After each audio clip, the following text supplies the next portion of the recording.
자, 오늘의 이제 OX 퀴즈 문제가 답이 나왔습니다.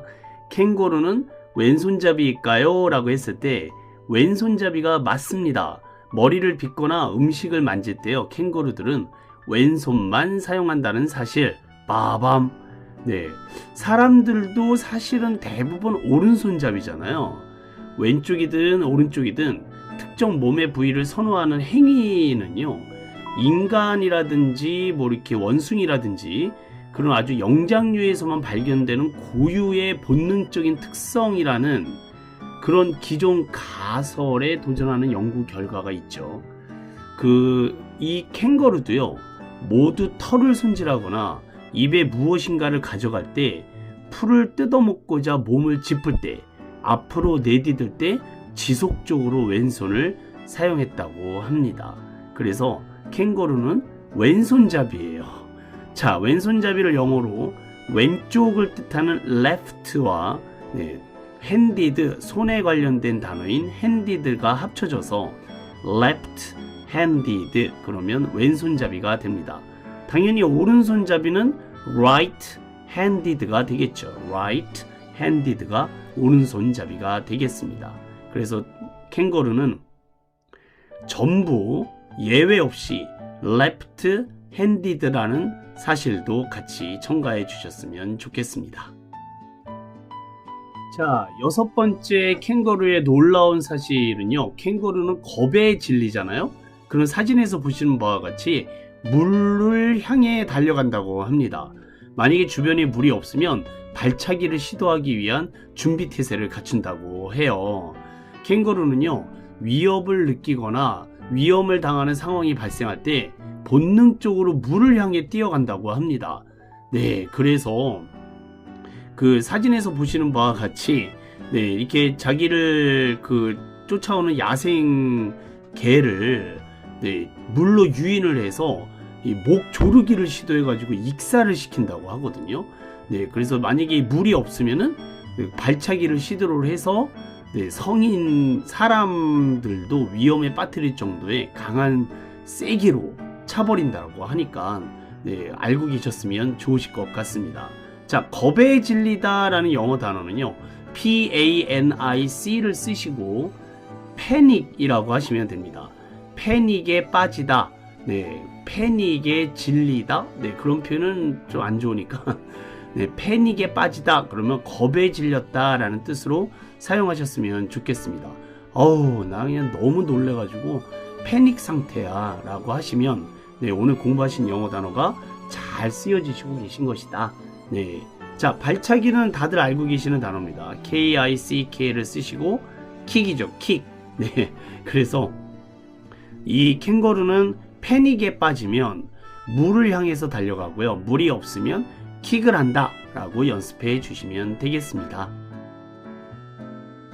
자, 오늘 이제 7번째 마지막 캥거루에 관련된 놀라운 상식인데요, 캥거루는요, 땀을 흘리지 않는다라는 겁니다. 빠밤. 캥거루는요, 몸에 땀샘이 없다고 해요. 그래서 땀을 흘릴 수 없다고 합니다. 그렇기 때문에 캥거루는 팔다리를 핥아서 침을 이용해서 몸에 열을 식히거나 사진처럼 그늘에서 열을 내린다고 합니다. 침을, 그러니까 혀로 이렇게 몸을 핥고 있는 행위는 몸의 열을 이렇게 식히기 위함이다 라는 것도 상식적으로 알아두셨으면 좋겠습니다. 자, 땀을 영어로 SWEAT를 쓰시고요, sweat라고 있습니다. 이 sweat이라는 단어가 이미 우리들한테는 익숙한 단어예요. 왜냐하면 이 sweat에다가요, 뒤에 ER만 붙이면 스웨터가 됩니다. 스웨터. 우리는 스웨타, 세타 이렇게 일본식 발음으로 발음하시는 경우가 있는데, 스웨터라고 해서 털실로 두툼하게 짠 옷을 얘기를 하죠. 이 가볍고 다루기 쉬워서 평상복으로들 많이 입으시잖아요. 이 정장용 여성복으로 스웨터를 유행시킨 사람은 프랑스의 디자이너 코코 샤넬이라는 사람입니다. 왜 그 향수로 유명한 사람 있잖아요. 샤넬 넘버 5. 네, 향수를 만든 사장님이 디자이너가 옷도 만들어낸 게 그게 스웨터입니다. 사실 성별과 상관없이 어른 아이 다 입죠, 그쵸? 네, 셔츠, 블라우스, 티셔츠 뭐 이런 거 다른 거 위에 옷 위에 이렇게 입곤 하는 것이 스웨터입니다. 원래 단어대로 따지면 땀을 흘리게 하는 것 또는 땀을 흡수시키는 것 뭐 그렇게 그 정도로 알아두시면 좋으실 것 같아요. 자, 어쨌든 네, sweat 그러면 땀이고요. 캥거루는 sweat을 흘리지 않는다. 네, 뭐가 없어서요? 땀샘이 없어서 그렇다 이겁니다. 그럼 어떻게 열을 식혀요? 네, 혀로 침을 이용을 해서 핥습니다. 온몸을 핥고요. 네, 또는 이렇게 시원한 곳에서 열을 식히는 그런 습성이 있다고 하죠. 자, 오늘 캥거루에 관련된 7가지 놀라운 상식들을 같이 공부를 해보셨는데요. 맨 처음 제가 시작할 때 우리나라와 전 세계에 캥거루족의 문제가 대단히 심각한 사회적 이슈로 떠오르고 있다라고 말씀을 드렸습니다.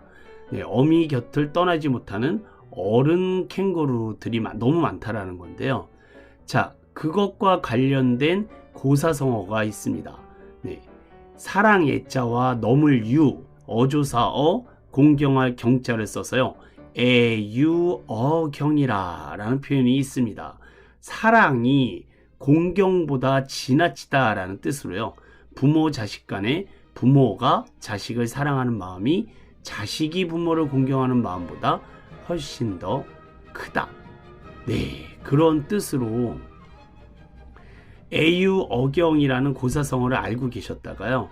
네, 혹시라도 주변에 캥거루족을 둔 가족들이 있다면 한마디 하시면 좋으실 것 같습니다. 애유어경이 따로 없으시군요. 사랑이 공경보다 지나칠 수 있으니 얼른 내보내세요. 네, 그러시면 되겠습니다. 네, 부모 곁에서 모시고 사시는 분도 많이 있긴 해요. 하지만 네, 그야말로 경제적인 이유로 또는 어떤 직업을 구하지 못해서 또는 아이를 부모한테 떠맡기기 위해서 그렇게 부모에게 의존하는 그런 자녀들은 사회적인 문제가 될 수 있다라는 겁니다. 사실 같이 살게 되면은 좋은 점도 있긴 하죠. 대가족이고 가족 간의 친화력을 도모할 수는 있지만 같이 있게 되면 사실 많이 불편해요. 그쵸? 네, 잔소리도 더 하게 되고요. 파주에서 일어난 사건은 아버지가 다 큰 아들한테 너무 잔소리를 심하게 하셔서 그야말로 다투다가 아들이 아버지를 실수로 죽게 되는 네, 아버지가 돌아가시게 된 그런 사건도 있습니다. 네, 애유어경이라 한번 되새겨 보시면서 잘 기억해 주셨으면 좋겠습니다. 자, 오늘 17번째 OX 퀴즈는 캥거루는 모두 왼손잡이였다라는 O가 답인 그런 상식 퀴즈였었습니다. 네, 제가 드린 프린트물 단어들 12개를 3번씩 꼭 써주시고요. 오른쪽 2번째 페이지에서는 빈칸을 꽉꽉 채워서 반드시 사진을 꼭 찍어서 저한테 보내주시기를 간절히 학수고대하겠습니다. 행복은 기다리는 것이 아니라 만들어 가시는 겁니다. 오늘 하루 가장 행복한 날을 만들어 가셨으면 좋겠고요. 삶과 행복은 언제나 현재 진행형임을 잊지 않으시기를 부탁드립니다. 오늘 캥거루에 관련된 소재로 여러 가지 영어 단어를 같이 공부해 보셨어요. 네, 열심히 공부하셔서 내 걸로 만드셔서 그것으로 또 행복한 또 일을 만들어 가셨으면 좋겠습니다. 오늘 여기까지입니다. 수고하셨습니다. Have a nice day. Bye bye. Thank you.